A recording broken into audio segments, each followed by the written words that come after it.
सीमांचल के जोकीहाट असेंबली क्षेत्र है, यहाँ पर हम मौजूद हैं। बहुत ही पिछड़ा हुआ इलाका है।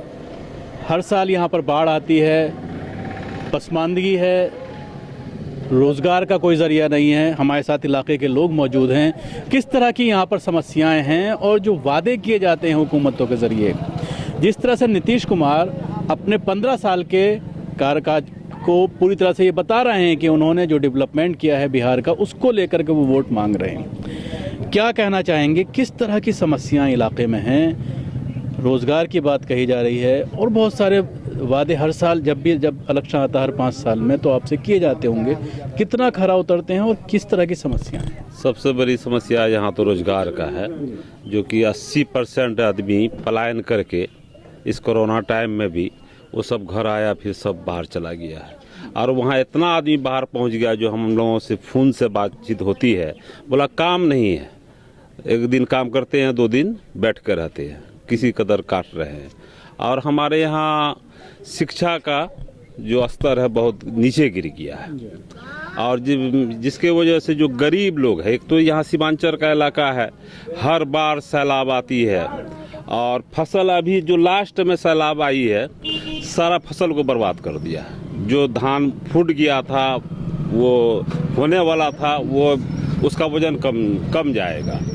और जिसके वजह से गरीब लोग अपने बच्चा को नहीं पढ़ा पा रहा है। वैसा सरकारी स्कूल है नहीं। सरकारी स्कूल में जो टीचर होना चाहिए, तो वहाँ टीचर की कमी है। और वो सब आता है अपना कुर्सी पे कुर्सी में पाँव रख के हाजिरी बना के सब मिली भगत है। और ये जो अभी अनाज सरकार दे रही है 5 केजी पर यूनिट पे, उसमें डीलर 4 केजी देता है। हाँ, पैसा लेता है 5 केजी का।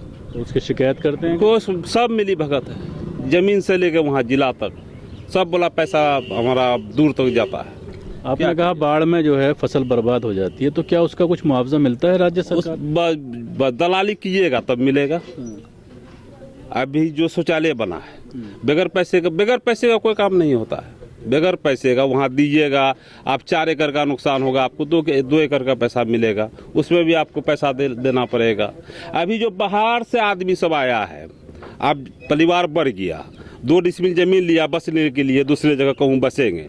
उस 2 डिसमिल ज़मीन को हमारे यहाँ का जो अंचल है, जहाँ से ज़मीन संबंधित कारोबार होता है, उसको मोडेशन के नाम पर उससे 10,000, 20,000, 25,000 लेता है और 6 महीना दोहराता है।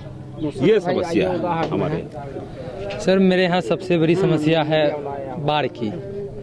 ये क्षेत्र जो है काफ़ी निचला क्षेत्र है। महानंदा बेसिन नहीं होने के कारण ये क्षेत्र में अक्सर बाढ़ आता है। अभी भी कुछ दिन पहले यहाँ पे बाढ़ आई थी। और उससे भी बड़ा समस्या है स्वास्थ्य का। ये इलाके में, सीमांचल इलाके में, ख़ास तौर के जोकीहाट का जो असेंबली क्षेत्र है, आपको कोई भी वैसा अस्पताल नहीं मिलेगा जहाँ पे डॉक्टर हो।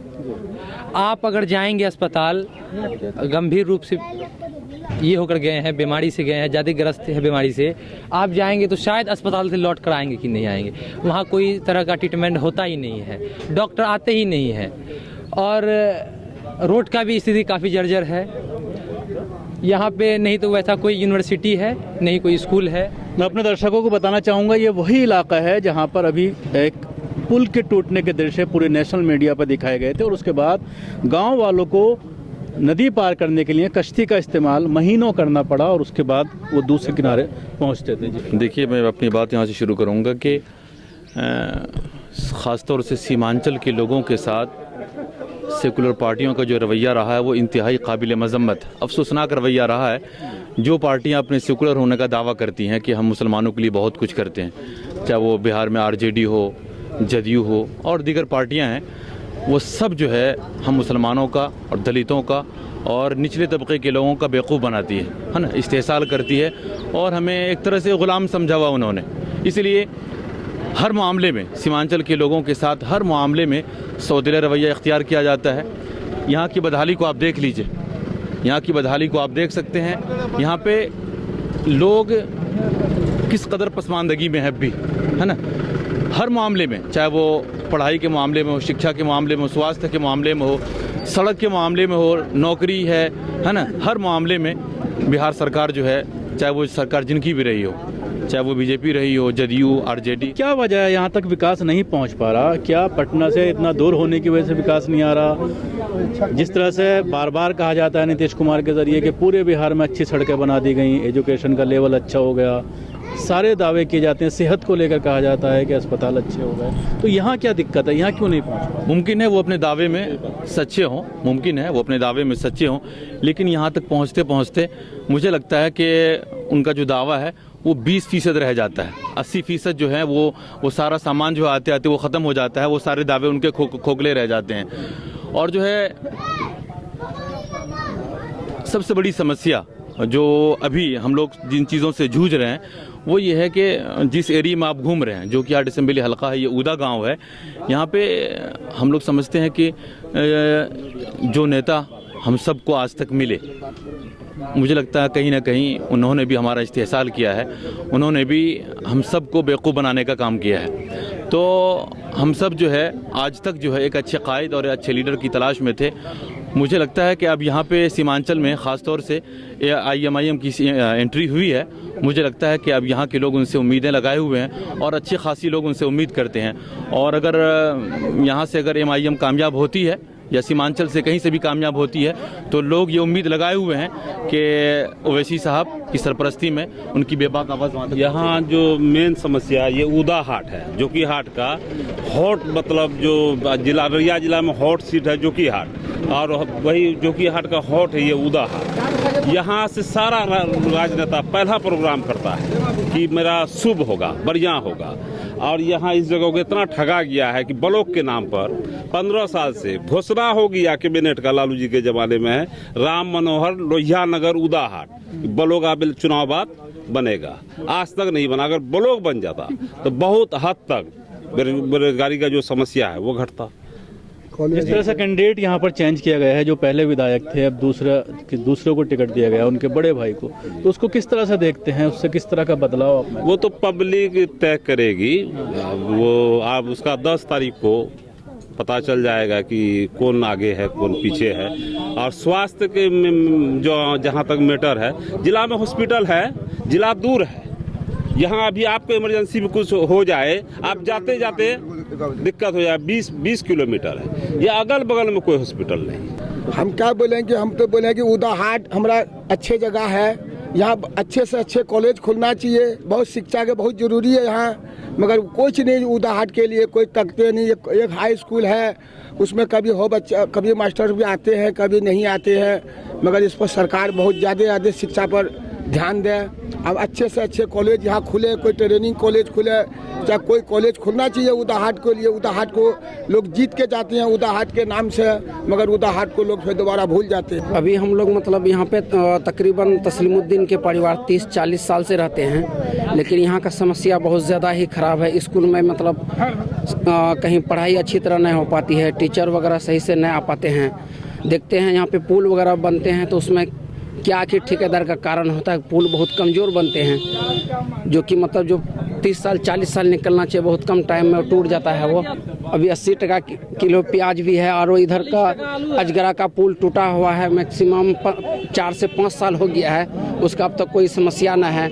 जहाँ 5 किलोमीटर से आदमी को दूर जाना चाहिए था, लेकिन 20 किलोमीटर दूर से घूम। बिल्कुल, ये इलाका तस्लीमुद्दीन साहब का है, यहाँ से विधायक भी रहे हैं और तकरीबन 8 बार MLA इस इलाके में रहे हैं, लेकिन उसके बावजूद इलाके की जो समस्याएं हैं, जिस तरह से लोग कह रहे हैं, जो बेसिक ज़रूरतें हैं वो तक पूरी नहीं हो पाई हैं, जिसके लिए हर बार सरकारों के ज़रिए, हर बार पार्टियों के ज़रिए वादे किए जाते हैं, लेकिन उनको पूरा नहीं किया जाता। जी सर, अभी कुछ लोग बोले MIM के बारे में कि मतलब वो आए हैं विकास करेंगे।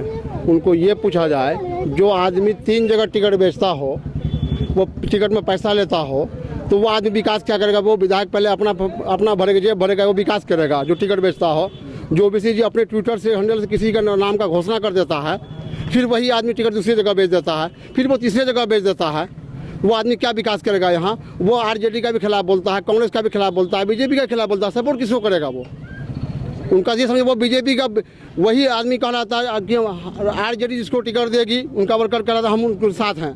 वही आदमी आज फिर MI के साथ है। जब वो RJD का तो उस वक्त क्या करता है, BJP का B टीम है OBC, तो आज वो कैसे हो गया? मुसलमान का रक्षा करने वाला कैसे हो गया? वो क्या नाम है आपका? मेरा नाम मोहम्मद मुर्तज़ा। बिल्कुल हमारे साथ जो लोग हैं जिस तरह की समस्याएं बता रहे हैं, बिल्कुल बेसिक एमिनिटीज़ जो यहाँ पर मौजूद नहीं है, स्वास्थ्य की बात करें और अभी महंगाई की बात आई, उस पर क्या कहना? महंगाई तो बढ़ी है, लेकिन आज़ादी से अब तक एक ही आदमी जोकीहाट के नेतृत्व कर रहे हैं, जबकि जोकीहाट बिहार में आदर्श विधानसभा होना चाहिए, जो आज तक नहीं हुई। जो लोगों को बुनियादी सुविधा मिलनी चाहिए, अपने क्षेत्र के जनप्रतिनिधि द्वारा वो सुविधा किसी को उपलब्ध नहीं हुआ। जिस तरह से दोनों भाई इलेक्शन में किस्मत आजमा रहे हैं, तस्लीमुद्दीन साहब के परिवार का वर्चस्व रहा है इस इलाके में, चाहे वो एमएलए की बात हो, चाहे वो एमपी की बात हो। आपका ये कहना है कि मसाइल हल नहीं किए गए उनके जरिए? देखिए, इस बात पर आ रहे हैं, भाई के बात पर आ रहे हैं, जो अपनों का नहीं हो सका वो पराये का क्या होगा। जब उनके ही छोटा भाई जोकीहाट से आरजेडी का ही उम्मीदवार थे, उनका टिकट काट करके अपने पक्ष में करके चुनाव लड़ना चाह रहा है, जीतना चाह रहा है, तो इससे क्या जाहिर होता है? क्षेत्र में क्या मैसेज है वो तो क्षेत्र का जनता बताएगा। फैसला अच्छा और बुराई का इस बार होना है जोकीहाट का, यानी आज़ादी से अब तक जो चुनाव हुआ ये सबसे टॉप चुनाव होगा और फैसला अच्छा और बुराई का इस बार जोकीहाट में होने जा रहा है। मैं 2009 से धनगमा डोहरी घाट के अंदर में नाव चलाता हूँ। 10 साल हुआ, 2009 से अब तक जो है 10 साल हुआ। 10 साल के अंदर में मतलब एक भी पैसा हमको नहीं मिला। जब 28 रमजान में शाह नवाज विधायक जो आया बन करके, हम उसका मुलाकात किया कागज पत्र लेकर के, बोला कि कहाँ कोई चीज़ है लिखा हुआ कि सरकार से तुमको मदद मिलेगा, तो जिन्होंने ना दिया वो काम नहीं करा सका। उसके बाद जो है बोला कि नहीं ऐसे ऐसे करो और तुमको मिल जाएगा, जो पैसा खर्च बैठेगा बैठा करके मतलब काम करवा लो। तो करवाया तो 16, 17, 18 का पैसा मिला हमको 37,000 रुपया।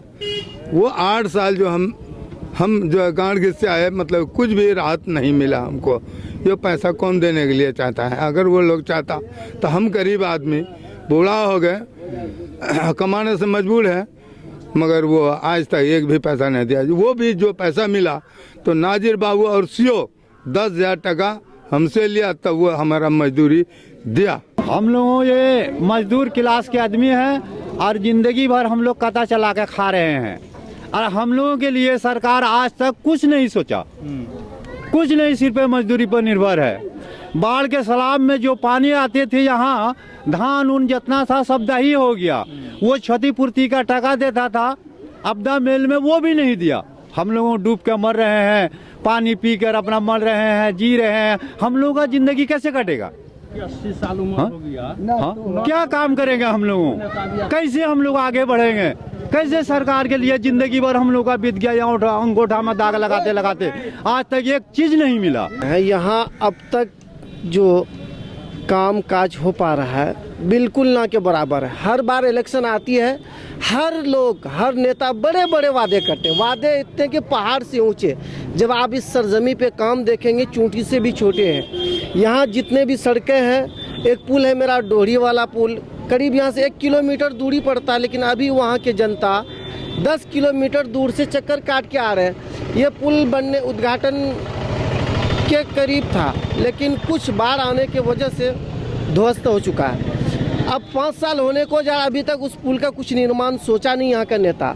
जब भी इलेक्शन का टाइम आता, हम तो बड़े नेता हैं, ये करेंगे वो करेंगे, बस ऐसे ही करके ये लोग टाइम पास करते हैं। और अभी महंगाई का बात आई, उम्र जितनी है मेरी 24 साल उम्र है, कभी भी इतनी महंगी प्याज आलू नहीं खाने को मिला।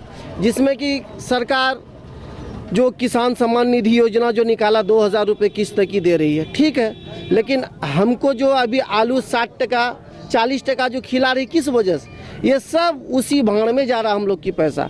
एक तरफ महंगाई, दूसरी तरफ सस्ताई का ये रास्ता, और कुछ नहीं है। मैं यही मांग करता हूँ सरकार से कि मेरा जो ब्लॉक है बहुत ही निचला इलाका है, हर बार बाढ़ आती है, यहाँ के किसान काफ़ी मेहनत मजदूरी से अपना खेती को सींचते हैं, उसके बाद बाढ़ आकर के वो जो क्षतिग्रस्त हो जाती है, लेकिन इसका मुआवजा ना के बराबर मिलती है। हर जगह घूसखोरी है। अगर मुझे कुछ काम पड़ा, अगर मेरे पैकेट में 2000 रुपये है तो मेरा 3 जोड़ी चप्पल खिया जाएगा उस ब्लॉक के जाते जाते तक। 2 जोड़ी चप्पल मेरा यूं ही ख़त्म हो जाएगा। वहाँ पे मांग करता है बड़ा मोटा रकम, चाहे वो कानून छोटा हो या बड़ा हो, भाई पैसे दो, काम आगे जाएगा। तो इस तरह का समस्या यहाँ का दूर होना चाहिए। और सबसे ज़्यादा कमी है मेरे डिस्ट्रिक्ट के अंदर, यहाँ जो डिस्ट्रिक्ट लेवल पर जो लोग बैठे हैं इन लोगों में कमी है, आगे कोई कमी नहीं है। आगे जो भी पार्सल होता है वो आता है, लेकिन कमी डिस्ट्रिक्ट के अंदर है। यहाँ से बिल्कुल उन्होंने महंगाई का भी मुद्दा उठाया, बाढ़ का भी मुद्दा उठाया, और इस इलाके में सबसे बड़ा मुद्दा जो है वो बाढ़ का है। जिस तरह से लोगों का कहना है कि बाढ़ की वजह से फसल पूरी तरह से बर्बाद हो जाती है और उसका जो मुआवजा राज्य सरकारों से मिलना चाहिए वो मुआवजा मुनासिब नहीं मिल पाता, और मुआवजे के लिए भी रिश्वत लोगों को देनी पड़ती है। लेकिन उसके बावजूद इलेक्शन में अब ये देखने में आ रहा है कि बाढ़ कोई मुद्दा नहीं है, महंगाई कोई मुद्दा नहीं है, ना ही मीडिया के लिए कोई मुद्दा है। महंगाई को लेकर के मीडिया भी बात नहीं करती, और उस पर जिस तरह से आपने देखा होगा कि 20 साल पहले सरकार दिल्ली में जिस तरह से गिरी सिर्फ प्याज के रेट को लेकर, और जिसको मीडिया ने जिस तरह से उछाला, लेकिन अब जिस तरह से आलू और प्याज 50 से ऊपर पहुंच गया है, लेकिन वो इलेक्शन में कोई मुद्दा नहीं है। सभी अहम खबरों के लिए न्यूज़ MX को सब्सक्राइब करें, साथ ही बेल आइकॉन को जरूर दबाएं। लाइक, शेयर, कमेंट करना ना भूलें।